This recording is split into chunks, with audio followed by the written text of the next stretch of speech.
of CLI. And they are some of just like the most amazing poets on our press. Please give it up for first Angela Akira, and then Milena Williams. It's a good night.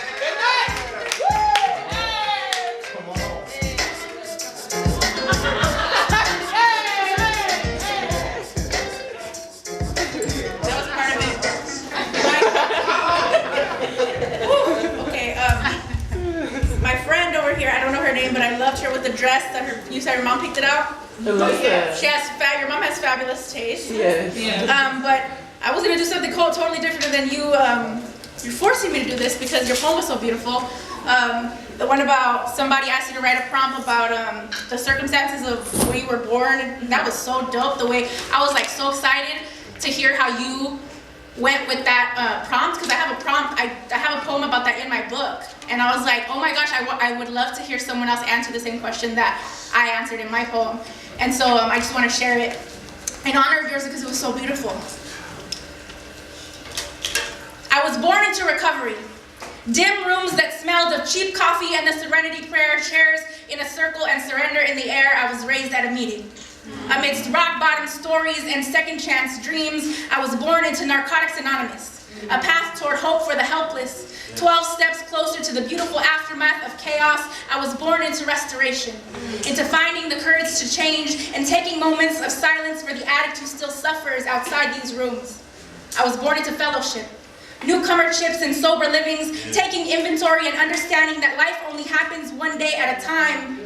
I was born into Sunday barbecues, to the sounds of Motown music and East LA barrio slang. Growing up, birthday parties were always sober events, with guest lists that sounded more like a cell block roll call. I grew up sharing toys with the sons and daughters of ex-convicts, with hearts that bled for us, and smiles that hid behind thick mustaches and lip liner. Loving parents, with too many tattoos and mile-long rap sheets. I learned early not to judge anyone by what they used to be. My childhood taught me to look past the past, to see the perfect in the progress, and that living the part will always be more important than looking it. Thank you.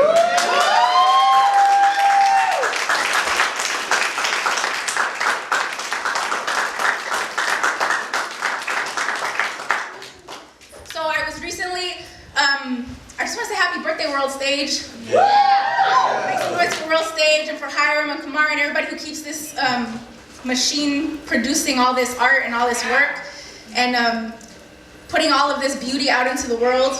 I recently got the opportunity to shoot this poem for Zoe. You guys know how Zoe Saldana, that really beautiful actress, she's so bomb. So I don't even know how this happened, but somebody contacted me and I got to do like this, she's doing like a series on mental health, and I got to make like a 1-minute video about ADHD and about my mental health and about sharing my experiences with the world. And it was so cool because, it was, that part's not cool. It was so cool, but,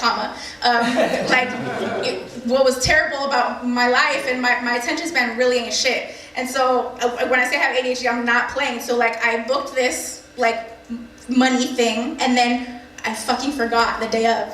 And like I forgot to ask for the day off. And obviously I couldn't tell them that, so I had to call, make up a whole story. You know you did that too, don't be making it you had to pull out the big guns, like, oh, I've been saving this life for then.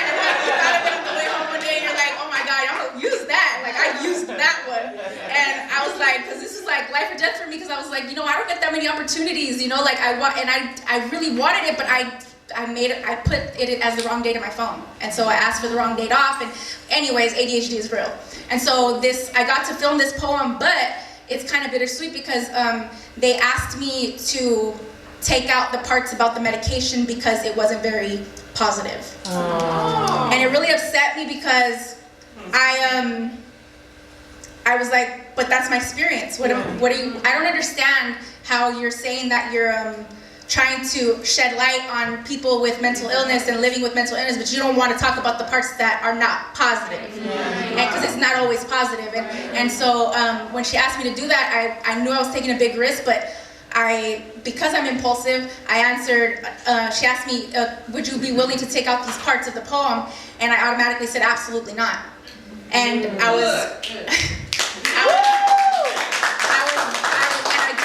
came right out of my mouth, and I said, if you don't let me tell my truth the way it actually happened, then I don't want to tell it at all. And so we made adjustments, and I still got to talk about my medication. And so I still got to do the project. You know, I was shitting bricks at that point. I was like, man, it just came out of my mouth. It was just, you know.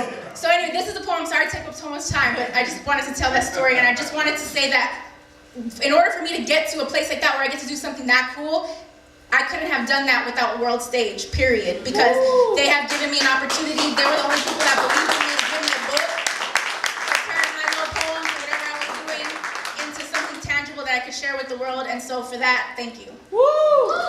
ADHD, a list of fears and confessions.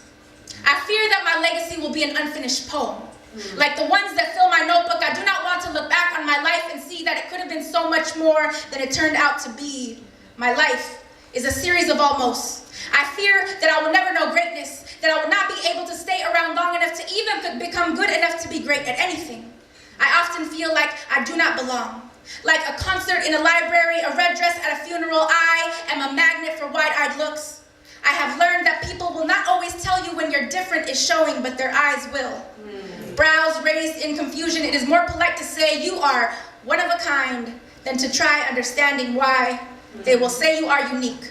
Claim variety is the spice of life, laugh it off and dismiss the moment because it feels too much like a turtleneck in the summertime. These compliments will always feel more like insults.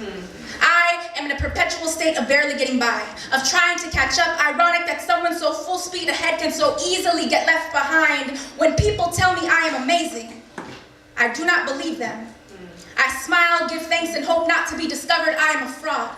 If only they knew that my accomplishments feel a lot more like accidents, as if the universe sometimes makes mistakes in my favor, like a glitch in the solar system, a data error, someone, somewhere must have spelled my name wrong. I hope no one notices. The best of intentions with the worst execution, I am what happens when a brilliant idea meets a terrible mistake. My life must look a lot like the 4th of July. Upon arrival, I light the sky, bright, loud, and temporary. I am a beautiful explosion, but only for a moment. A short-lived spectacle, a pyrotechnic poet. I have always wished I were more fireplace than firework. I have a love-hate relationship with a pill bottle. I am now at 60 milligrams of Adderall a day. When I don't take it, I feel useless. When I do, the dry mouth plagues me and I'm less myself, but maybe that is a good thing. People say they see the difference, say I am more pleasant and agreeable. Sometimes I wonder if I am medicated to make everyone else's life easier. I wish my life were easier.